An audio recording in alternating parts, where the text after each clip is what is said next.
Welcome everyone to this next in our 5 Pillars Small Business Success webinar series program. And for those who are newcomers to this webinar, let me please introduce myself. I'm Dr. Greg Chapman, author of the best-selling small business book, The 5 Pillars of Guaranteed Business Success. I've literally written a book on price, and my latest book is Married to the Business, Honey, I Love You, But Our Business Sucks. I'm also CEO of Empower Business Solutions and proudly helping small business owners who are sick and tired of being small for over 10 years. Our training today is how to build a marketing system that will turn your business into a profit machine. Now let me talk about what we're going to cover today. First of all, we're going to talk about a strategy that will drive your business. The strategy is a proven recipe, a technique that will enable you, I would like to think, would be able to double your profit. So I'll be introducing a marketing system to do just that, and I will show you how you can double your profit with this marketing system. We're also going to show you how to turn this system that you create into a machine that can operate even when you're not there. Does that sound like there's something you'd like to be able to do? Then I'm going to show you the steps you need to do to implement to make it happen. And finally, I'm going to introduce you to the secret of success in business. Does that sound like a good agenda? But before we get started, I just want to thank everyone for participating today. Woody Allen said 90% of success is just turning up. But if you've got any doubt about the value of the strategies I'm going to show you today, these are some of the results my clients have achieved by implementing these strategies, and the sort of results that you can achieve too if you implement the same strategies.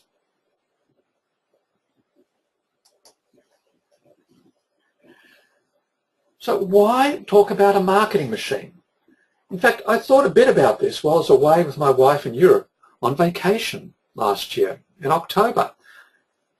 By the way, this is a picture from our water taxi as we're going up the Grand Canal in Venice. And if you know Venice, that's the Rialto Bridge up ahead. And you can just see the St. Mark's Tower in the background. Anyway, the whole time we were away, I didn't look at a single work email. And the inquiries still rolled in. And I didn't lose a single sale while I was away. How is that possible, you might ask? Well, first, I had built myself a marketing machine that operates 24 hours a day, even when I was in Europe on holiday. Second, I have an assistant, Gabrielle. Now, some of you may have seen emails from her if you ordered one of my books, or even spoke to her while I was away. She managed my email and was able to do that because I created another system for her to follow. She managed all my inquiries through my sales pipeline that I'd previously built. And she produced a report of actions I needed to follow up on when I returned. So no emails from business the whole time I was away. We did have a private account she could use to contact me on for emergencies, but because of the systems we had, that didn't happen.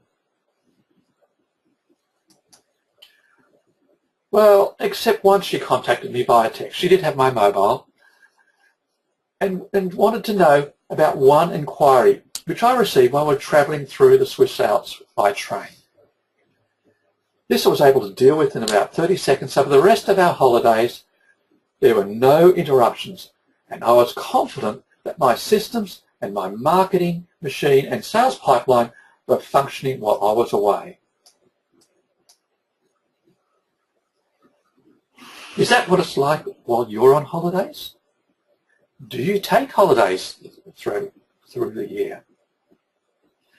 This is why I think you need to have a marketing machine that can operate when you're away.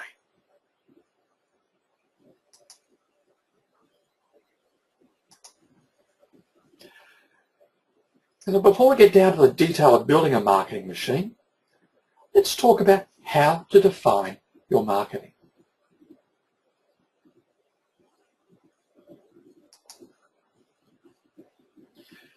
Now, this is one definition I found of marketing. I don't particularly like it. I think it's rather Orwellian, to make humans behave in a desired manner. This is what governments do, but not good marketers, not good commercial marketers. I believe this is a better definition. It's the process of repeatedly moving people closer to making a decision to purchase. And when they want to make a purchase, you become the natural choice. This is about having a funnel that gathers inquiries, filters them, and places those that are qualified into your sales pipeline until they become clients. So we need to understand our marketplace.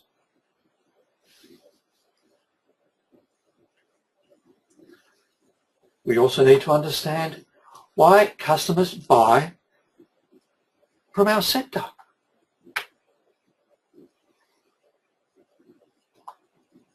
We also need to understand why customers should buy from us. Why should they choose us from all the others out there who say they are producing a product that's good or if not even better than ours? And you also need to understand where to find your customers. And we're going to go through this today.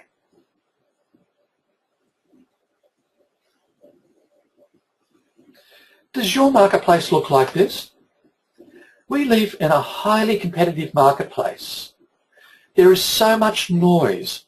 Studies have shown that we're exposed to over 3,000 marketing messages every day. So you have to stand out. How do we do this? You need to be different. There has been, but this has been something I've been becoming aware of for a long, long time, before I even got into marketing. In fact, I blame the first marketing man I'd ever met for this journey. I was fresh out of university working as an engineer, and I was dragged kicking and screaming into a management course. Now, like most engineers, I thought our managers and marketers were a bunch of wankers. That is, till I became one. A manager and later a marketer, I mean. It was there when I first met him. He was a marketing director of ACI Industries. He's wearing a purple suit, a cream shirt, purple tie, purple shoes, and when seated I could see he was wearing purple socks. This was back in the 80s. Now, ACI manufactured, amongst other products, insulation wool to go into the roof of residential houses. It was a pretty boring product, really. They even had a CSIRO rating, and they all rated at the same level, and they all looked the same, they all went into your roof and you never saw them again. A pretty boring product, really. And so everyone, all the insulation producers were competing on price. It was trench warfare. And if they got an extra 1 or 2% increase in market share, they thought that was a victory. And victory was achieved by being the cheapest. And this is not a marketplace anyone would want to play in. And so the marketing director of ACI realized that there was really no future in this product unless they came up with some new ideas. And so as part of his research, he traveled to the US, and while there, touring around, he actually visited an insulation vat manufacturer, and he was given the grand tour of the plant by the plant manager. And there they were at the end of the production line chatting, and as they were chatting, the insulation vats were whizzing down the production line, almost too fast to count. There they all were, but every once in a while, amongst the yellow vats was a pink vat. So he asked the production manager, what are those pink bats for? And the production manager said, well, those pink bats are actually seconds. They've got some flaw in the production process. So when we notice there's that they don't meet our quality control check, we dye them pink, and the guys at the end of the production line know to take them off so they don't go to our customers. Well, I guess you know what happened next. When the marketing director came back to Australia, he told his production manager to dye all the bats pink. And so this became ACI's point of difference, the pink bats, which we still refer to after all these years. It's a trivial difference, but they made a huge campaign about the pink bats. It was all fun, and pink is obviously better than the boring yellow, isn't it? And you had the situation where people were ringing up their competitors, and they were saying, yes, I'd like to order some pink bats for our roof. And the person at the other end of the phone would say, well, I'm sorry, ma'am, we don't have any pink bats, but we have yellow bats, and they're just as good. So when you're in that situation, you're on the defensive, and ACI, through this simple strategy, was able to increase their market share by creating, you would say, really a trivial point of difference, but it did make them stand out. It made them a talking point, and it made them memorable. And if you are selling a product and you don't have clear points of difference, you'll have a commodity like yellow bats, which is sold on price. So let's talk about our points of difference. In this little matrix here, we've got the importance of your points of difference on the vertical side and how different it is, how easy it is to copy. So let's have a look at how you could define your points of difference. Now, in the bottom quarter, we've got the who cares quadrant. There's a low point of difference, and it's not that important. Now, again, back in the 70s and 80s, Australian car manufacturers like to put out a sports model. Now, in fact, the engine may have been pretty much the same, maybe tuned slightly different. But other things they would do is they would put GT stripes on the car. We used to call them go faster stripes. It was a trivial difference, and pretty much everyone was copying. And everyone knew the GT stripes was really a bit of a joke, and it was easy to copy. So this was a who cares type of difference. It was cosmetic, and everyone knew it really didn't make a difference, and the car certainly didn't go any faster because of them. Then we have the low difference but high importance.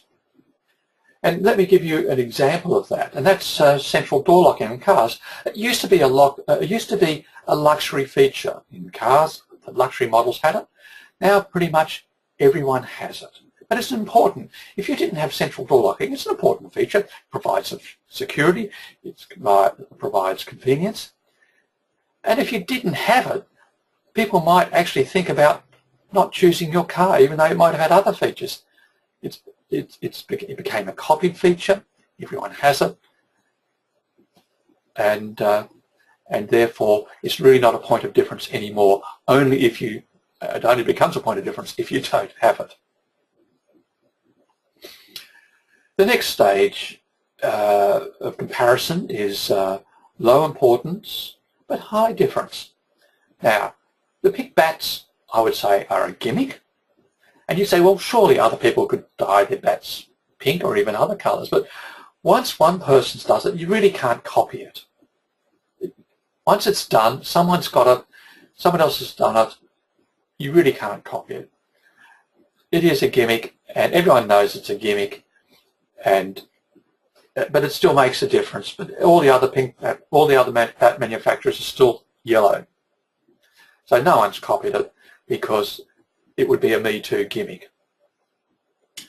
And another example of a gimmick, a high point of difference, would be 3D movies. They come and go as fads. We all know they're a bit of gimmicks. They tend to be not very good movies. So they throw in 3D to somehow make it better and appeals to a certain audience. It's a gimmick. And of course, what gets us to the movies, the quality of the movies, the script, the acting, and so on. And then we come to the last quadrant, and this is where the importance of the difference is high and the difficulty of copying is high, or at least initially. And an example of that is an iPad, which became a biomagnet. Its mobility compared to laptops, and it was first with a fully manipulable screen. Before then, tablet competitors had pens which you had to use.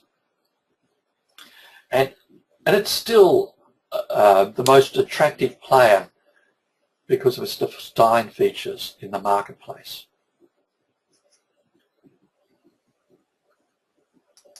So I'd like to ask you, where would you put your products and services?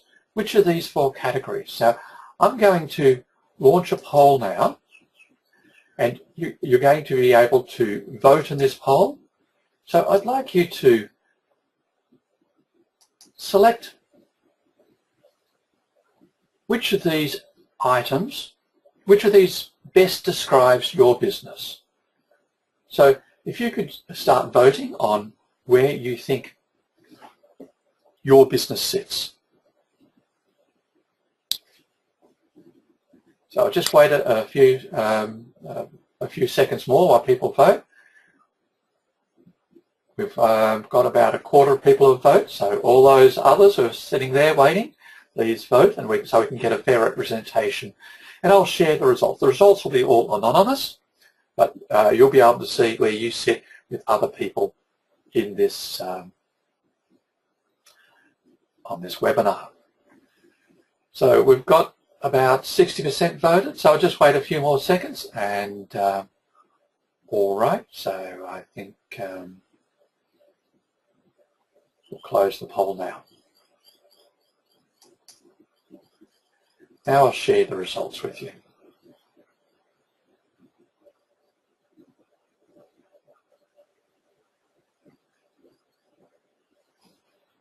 And so as you can see, we've got 18% are in a who cares, 36% in a copycat, and 45% biomagnets. Unfortunately, we've got no gimmicks out there. So I'll just hide that, and we'll move forward. So what we need to do is a product competitor analysis. But before we do that, I might just stop for a moment and see whether there are any questions from anyone listening in today. So just have a quick look at the questions.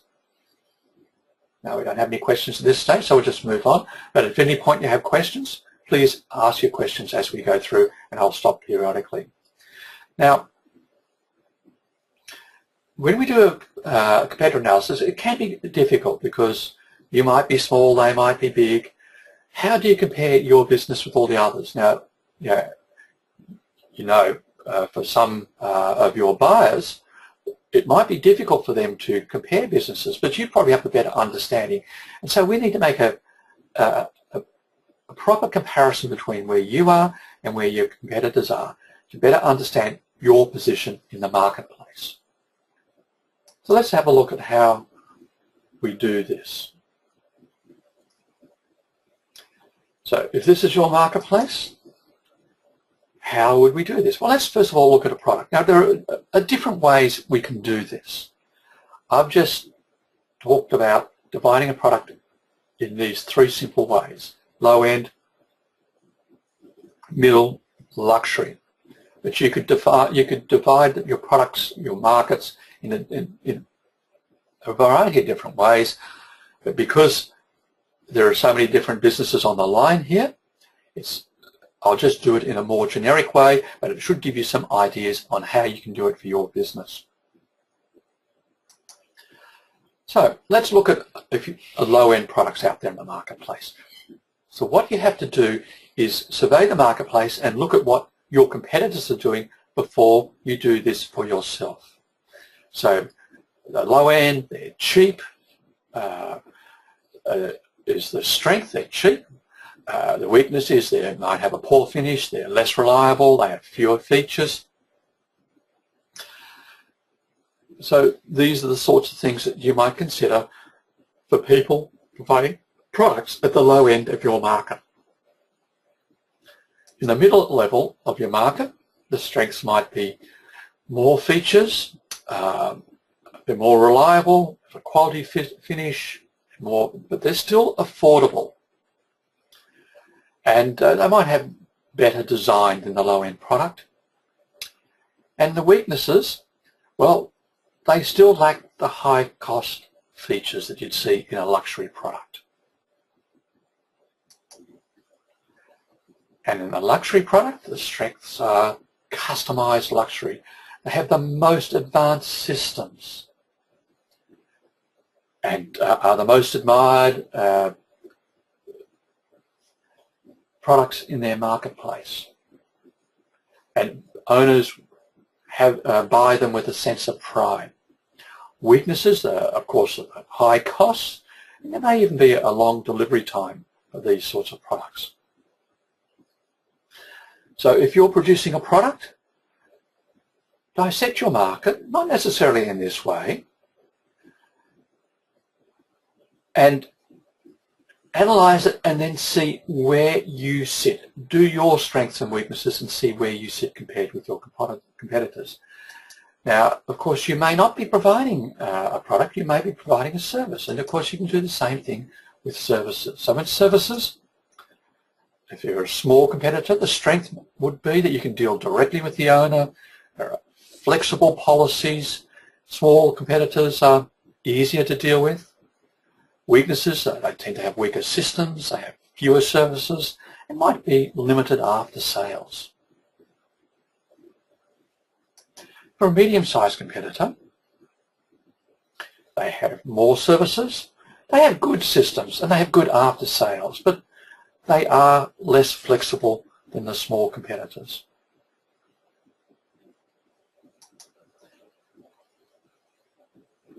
Now, the large competitor, they have the best capability. They can do pretty much everything. They have excellent service. They have the most advanced systems and the best after sales. Again, their weakness would be they are inflexible.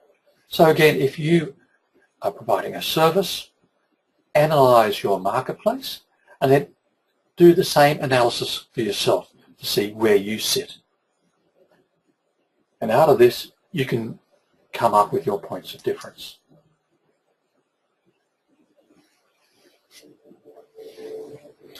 So once you understand where you are in the marketplace, you need to start to build your marketing system. So let's talk about how you build a marketing system.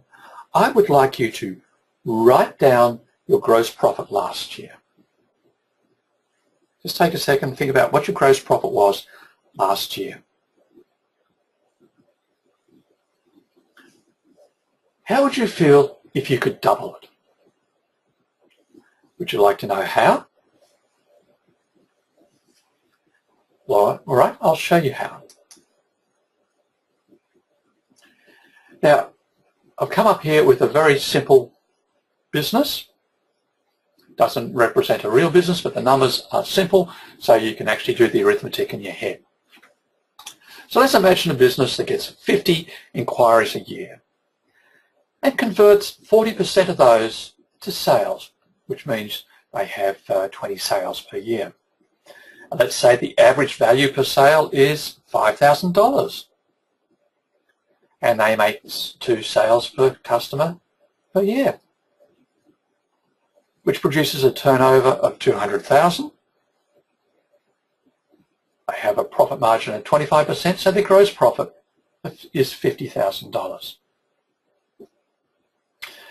Now, what I've marked there are the 5 profit drivers: the number of inquiries per year, the conversion factor to sales, the average value per sale, sales per year per customer, profit margin. Every one of those factors you can control and you can change and increase. These are your profit drivers.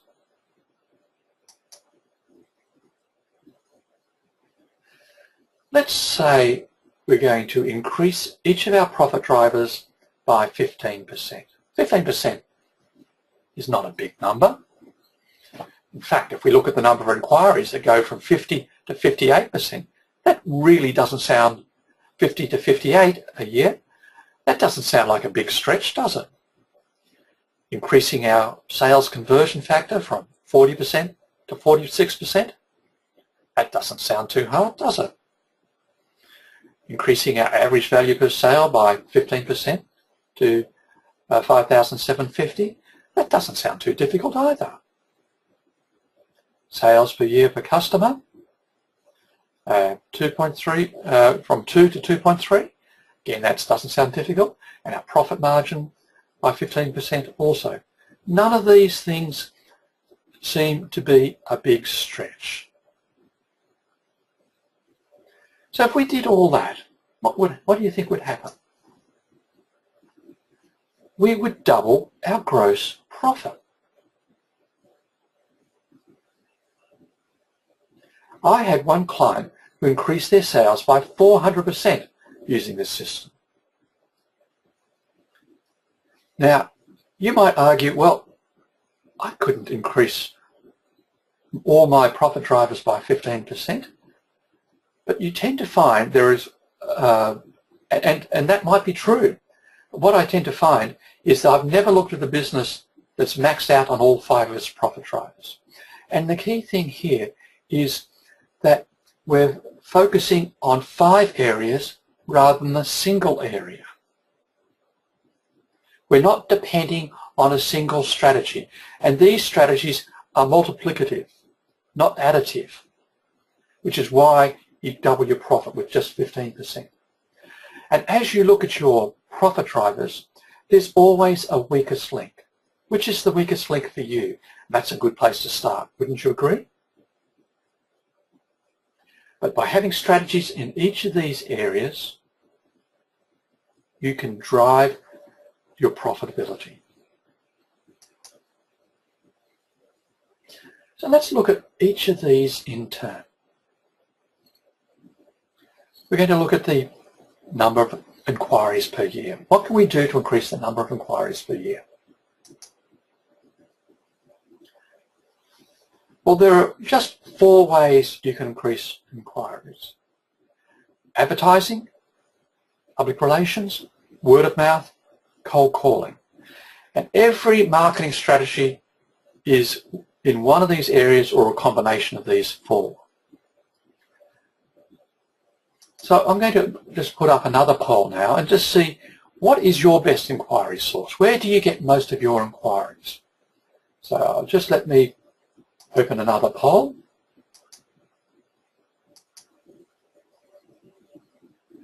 Okay, so just let me know, where do you get most of your inquiries?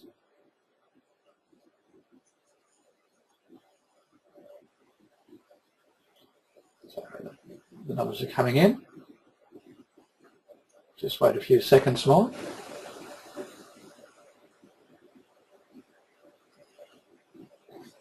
Okay, all right. I think we've got enough here.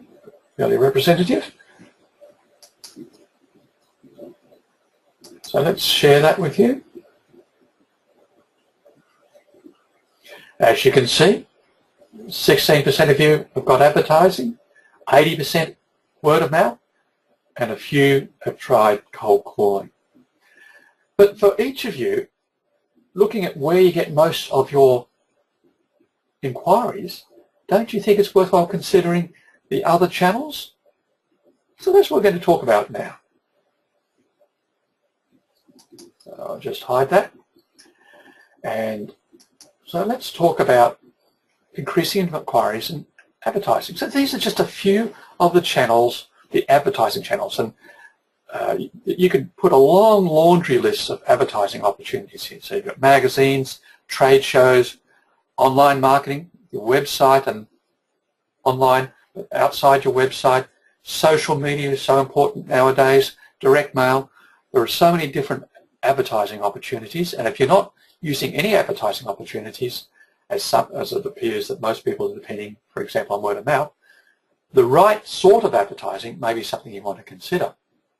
Now, I noticed that no one was using public relations.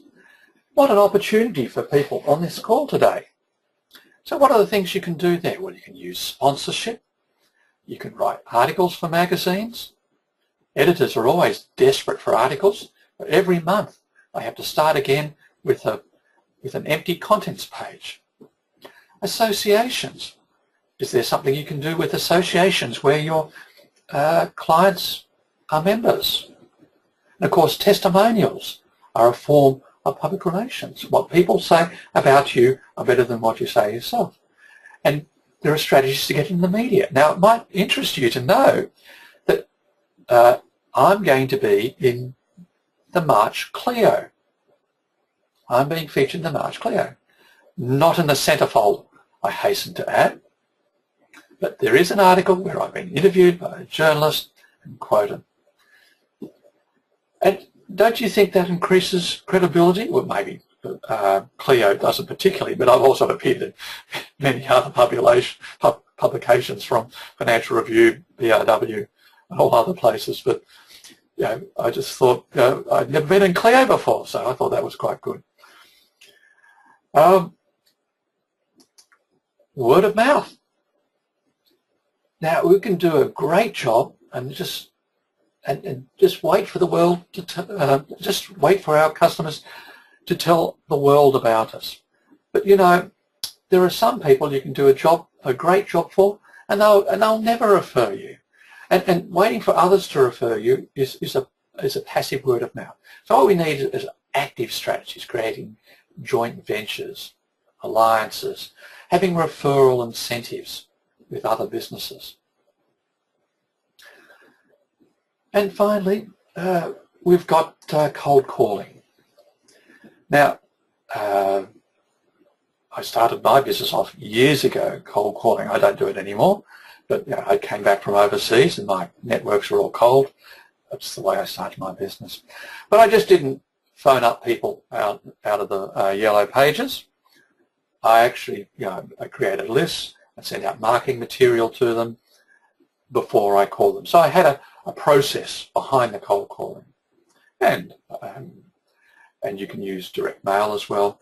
So just calling people straight out of the phone book, I don't think is a great strategy. But if you combine it with mail outs as well, you'll get a far better response. You can also get custom lists from list brokers, and the quality of lists depend on how much you pay for them. So you really need to be careful about the list quality and ask lots of questions about list quality before you purchase a list. Now, I'm sure you can think of many more things in each of those categories, but hopefully for those of you who have not been considering other channels of inquiry, that's given you some thought and food for thought. And the key here is not to depend on a single channel for your marketing. Next, I want to talk about conversion factor to sales. And it's we've written a lot about marketing versus sales. It's an interesting equation, the balance between the marketing and sales. And in fact, this is the way I like to represent it. So it is like on a balance. You've got marketing on one side and you've got sales on the other. And the more marketing you do, the less sales you have to do. And the less marketing you do, the more sales you have to do. And a good way of presenting this is to consider two extremes. On one extreme, you've got McDonald's with their superb marketing, and on the other extreme, you've got Honest Joe's used cars. So let's talk about that for a moment. So when you go into the McDonald's, does the kid behind the counter say, you really got to try the Big Mac today. The all-beef patties are extra juicy, and the pickles, they're to die for. Is that what they say? No. What they say is, may I take your order? They might also say, Do you want fries with that? But that's the extent of the marketing. The kids behind the counter are not salespeople, they're order takers. How does this work? Well, McDonald's has superb marketing. Everyone who walks in beneath the golden arches has already made a decision to purchase. So the sales skills behind this counter can be very, very basic. Now, Honest Joe's Used Cars, the only marketing he does is a big banner outside his lot that says, Honest Joe's Used Cars, you can trust us. Yeah, right, sure thing. And we know if we go into Honest Joe's Used Cars, it's going to be industrial strength selling. This man does not eat unless he makes a sale. So he's going to use every trick in the book. He is highly skilled at sales, knowing all the tricks, ethical and unethical, unfortunately. He knows them all. And he will not let you escape without your signature on a contract. And he has to do that because he's got no marketing. So it's good to understand the balance in your business.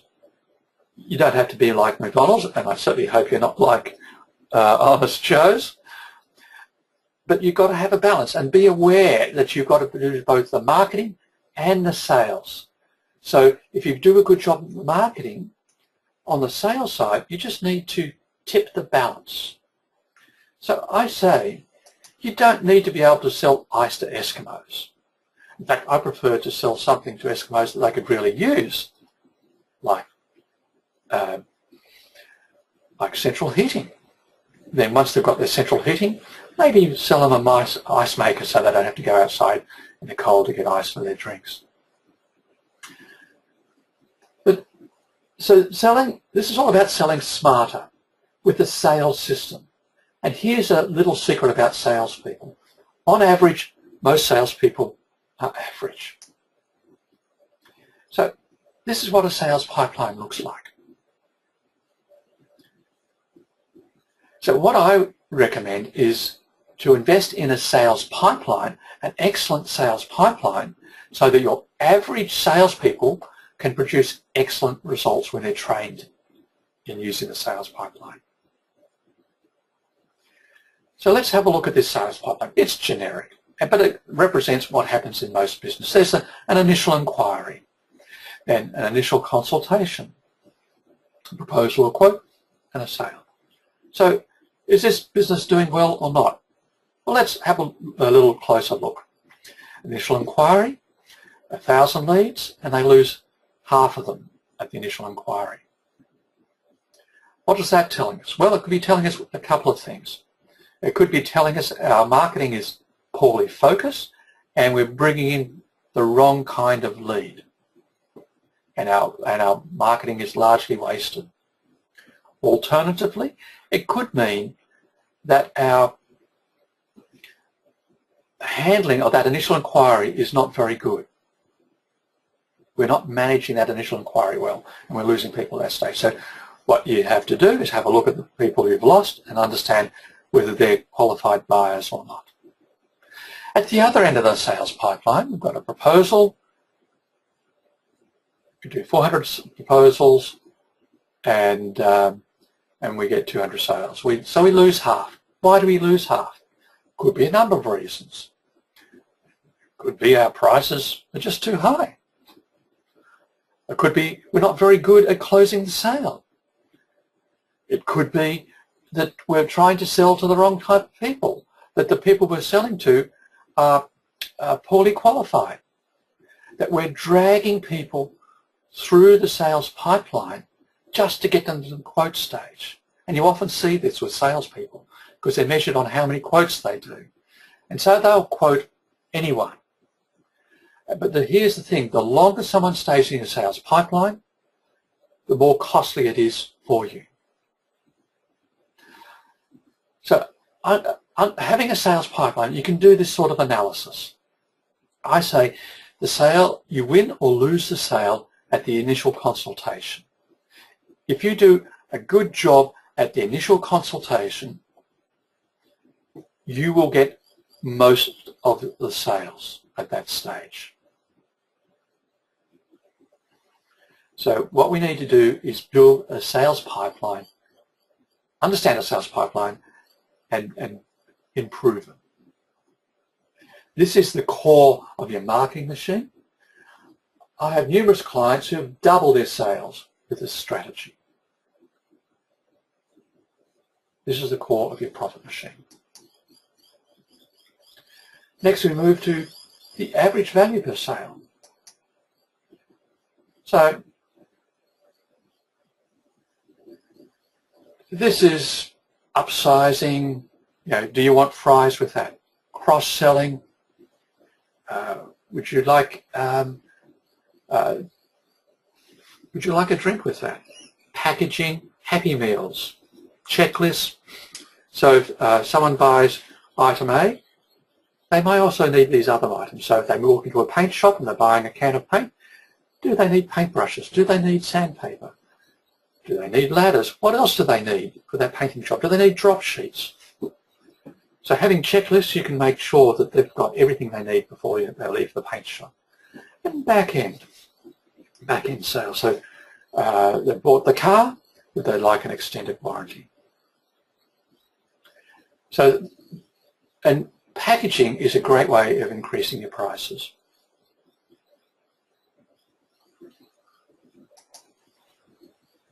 The next is to increase the number of sales per customers. So, what percentage of your sales are repeat customers? So, I've got one more poll question here. What percentage of your sales are from existing customers? So let me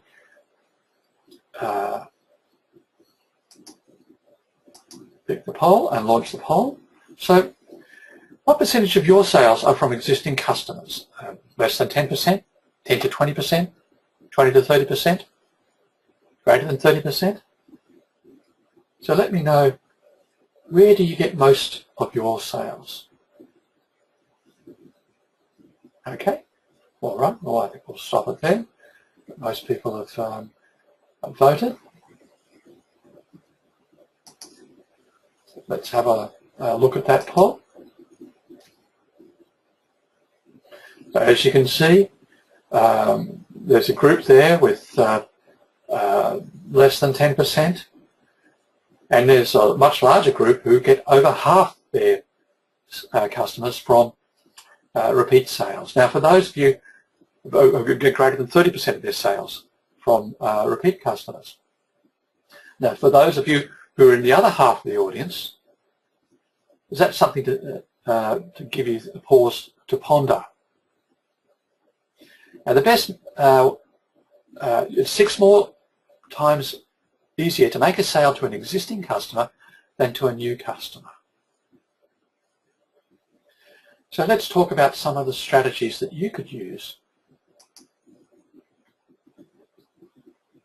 to increase sales from existing customers. And even those of you who actually have 30%, over 30%, you might get some ideas here as well. So newsletters are a great idea because that means that people stay top of mind. You stay top of mind with people in your network. Social media is another way of staying top of mind, and also building credibility. Having friends and family days where you invite your clients and ask them to invite their friends and families as well. Providing incentives for people to refer you, or incentives to come back and buy, and loyalty programs. So there's some of a few ways you can increase sales from existing customers. And the last profit driver is your profit margin. And there are 2 ways you can increase your profit margin. Reducing your costs, which tends to be harder, but not impossible. Looking at productivity, looking at different productivity options. And it might mean buying some software or some equipment or better training. So all those sorts of things are different ways you can reduce your costs. And for increasing your prices, Well, people think that's difficult too, but as I say, I've written a book on price, and in this book I go through over 57 ways to increase your price. You can order it online, or if you hang about, I'll show you how you can get a free copy of the price book.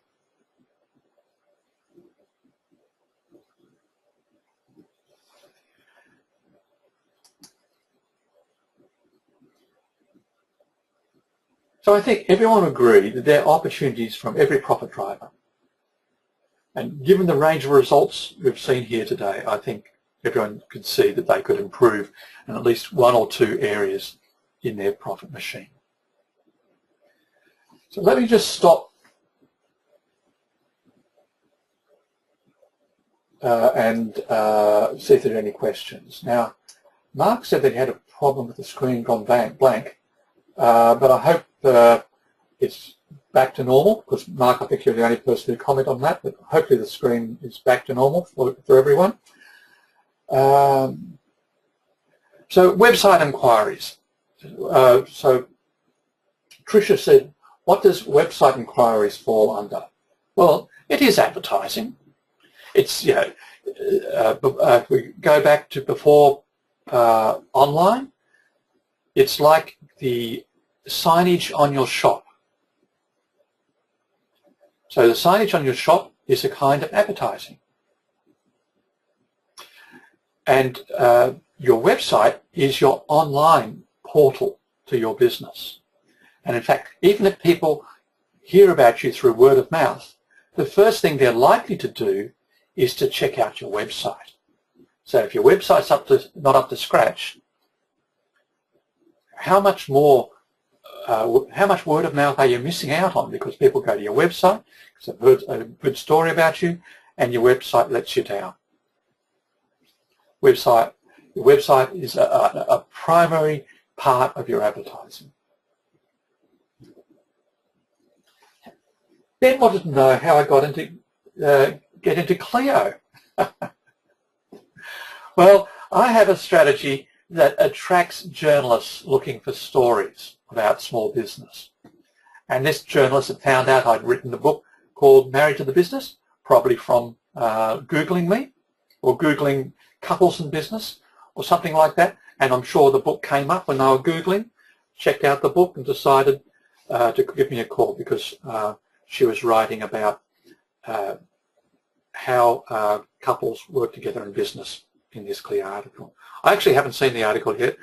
It looks like I'm going to have to buy a copy because they haven't sent me a PDF of it. I've never bought a copy of Clio before. Oh dear. All right. Word of mouth incentives, Tricia asks, for B2C. How do they work? How to work joint ventures with them? Well, it really depends on which area of business you're working with, the B2C. So it's a bit difficult to generalize, but if you're, I don't know, a hairdressing salon, you could have an arrangement with a fashion store in the same shopping centre, because people going to a hair salon are likely to also be interested in fashion too. So that's just a very simple example. And so who else we've got here? How can you increase sales to existing customers when a product is a high-end one-off item? E.g. wrought iron gates. Well, I guess the key there, Tricia, and well, maybe they need it. Maybe they'd like to have a wrought iron staircase in their home. That's a thing you might think about if you've got more than a one-story home, or maybe maybe all you do there is look for referrals from the person to their friends and family. Well, the questions. I'm just trying to keep up here. How do I get clients to believe this? This is a commodity use statement, commonly used statement by my competitors. I'm not sure. Let me just see.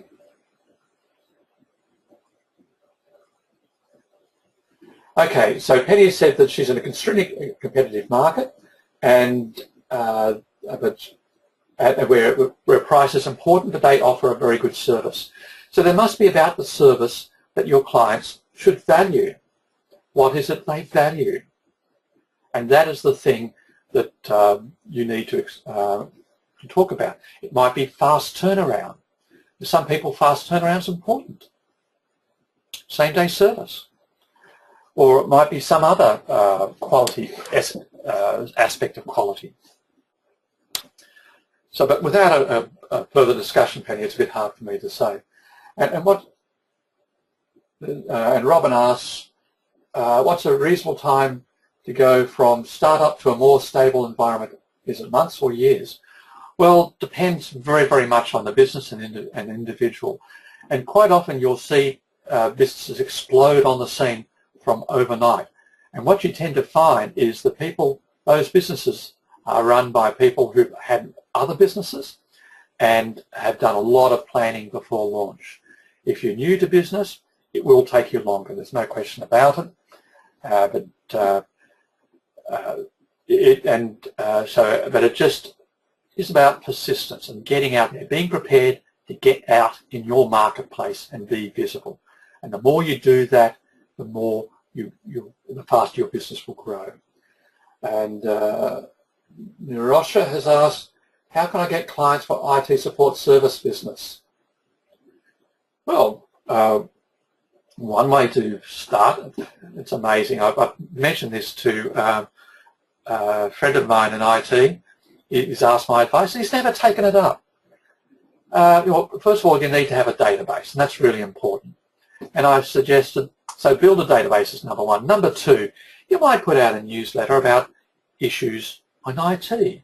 And there's always issues in IT. There are viruses, there are spam, there is all sorts of things, the latest upgrades. Should I take the latest upgrade? All these sorts of things. So position yourself as an expert on these things, and people will seek you out for advice. So that's a strategy you could use. How does likes on Facebook pages turn into business? Well, that was from Paul. Well, that's a good question. Depends on the business you're in, and it depends. And Facebook works best for B2C rather than B2B. And some people are very successful in Facebook, and they build a community, but it takes work. It takes a lot of work. And Facebook now has made things difficult so that the reach of any post is very much limited, and you have to pay for reach. It is a difficult environment, Facebook, and there are gurus. I don't claim to be a Facebook guru, but there are Facebook gurus who claim they can help you on that area. Albert asks, what is the ideal profit margin? Well, Albert, the bigger the better. It all depends how big your overheads are. It certainly has to increase, your gross profit has to cover your overheads. It also has to cover your wage, a decent wage for you, and there has to be a net profit left over. And your net profit has to be at least 10%. So it depends on, so out of that formula, you can work out what your gross profit needs to be. And I'll just take one last one, and then we'll move on. Should I be charging extra to queue jumpers? I'm not really sure what you mean, Ian, by that, and maybe you can send me an email later. But probably, yes. Yes. So if someone wants something fast, so an example, if you go to a hotel, you're staying in a hotel, and you've been travelling and you need some laundry done, the same day service costs more than next day service. Why not charge a premium? So the simple answer to your question, without knowing in your circumstances, is yes. All right, so thank you for those questions. I better move on because I'm conscious of the time here. So let's talk about a profit machine. How do you build a profit machine? So this is a dashboard for a business. So you'll see here I've got the 5 profit drivers.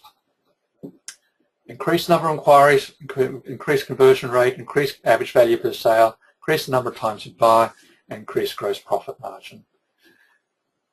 And you can see our last month's results, producing a gross profit of $8,800. So what we're going to be doing now is plan for this month. We've seen last month, so we have a plan to increase. We're going to do some online marketing. We're going to do some offline advertising. We're going to do some direct mail. And we expect to generate these inquiries. We're going to expect to generate this level of, these are our target level of inquiries that we want for each of these strategies, each of these campaigns that we're going to be doing this month. So we're measuring it. We've got a campaign, we've got the results from last month's campaign, we're doing something different for this month, and we want to increase it. So our plan this month is to increase from taking what we've learned on our online campaign last month and increase our internet inquiries. And the same with advertising and direct mail. So that's our plan. Our conversion rate to sales, we're going to improve our conversion rate, and we're going to be doing some training with our salespeople. We've got some new scripts, and we've improved our pipeline. So we expect from this to improve our results from 40 to 45% in our conversion rate. Average value per sale, we're going to do some packaging of our products, and then we expect to get some increase there. We want to increase the number of times people buy, and we're going to do this through a newsletter and phone calls, and we're going to increase our gross profit margin with a new pricing strategy through our packaging, and also through our training to ensure that we don't, our salespeople don't give discounts all the time to close a sale. So out of that, we have a plan of what it is we're going to do.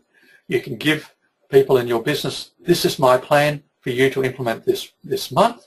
Go away and implement it and tell me what the results are at the end of the month. And then when we get those results, put together a new plan for the next month.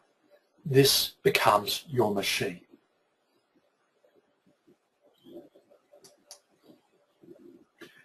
So let's talk about the benefits of having this marketing system. So it puts you into control of your business. And as you can see, you can use this machine to adjust your inquiries. So if you're really busy, you might step back a bit. If things are slow, you might move, crank the handle up on proven past strategies that you know will generate new business. Or you might look at old results and analyze those and work out how you can improve them. It also enables you to forecast where your business is going to be next month, next quarter, next year, and you can make decisions based on that, and that's really important. It enables you to improve the level of your sales and also improve your margins. On the people side, what you're able to do is to train your people to produce better results because you've got the information, you know what's working and you know what's not. And it also makes it easier to make a decision to employ people because you're able to forecast your business. You can see your inquiries are growing, you can see your sales are growing, and that gives you confidence to employ more people. And also it creates a valuable asset for your business. This is the core of your business. This is the heart of the business. This is what people buy if you want to sell your business. The fact that it can operate without you, that you can take a holiday in Europe and still have things happening for you while you're away, that you can sleep at night and enjoy your time away and know things are happening for you. So for those of you who don't have a comprehensive marketing system and plan, would you take the time to develop your plan if you knew that it could double your profit? Well, that's what the profit driver system does for you. And then this gives you a helicopter view of what your profit machine looks like. So you've got your marketplace, pre-prospecting, pre-sale prospecting, you make the sale, you follow up, your second sale, referrals, repeat sales, more customers for life, rinse and repeat. And you use your dashboard to drive your machine. Before I finish off, just let's see if there are any final questions. Oh, Ian has, thank you, Ian. Ian has said, great book, have reread several times. That sounds like a testimonial, doesn't it? Thank you very much, Ian. And then, as I said, what advice would you give to an electrician struggling to get regular customers?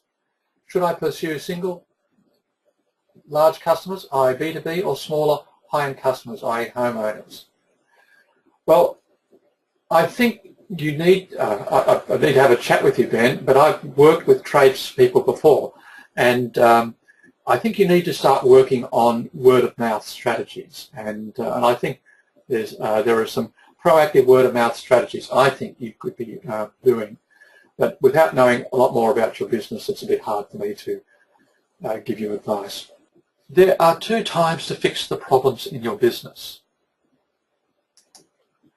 The best time is before the problems start to hurt your business, and the second best time is now. Now, I promise you the secret of business success.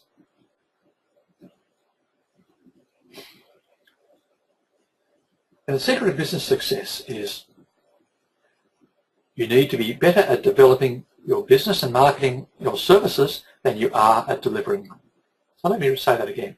You need to be better at developing your business and marketing your services than you are at delivering them. Well, I just want to leave you with one last thought, and that's the definition of insanity. And that is doing the same thing over and over again and expecting something different to happen.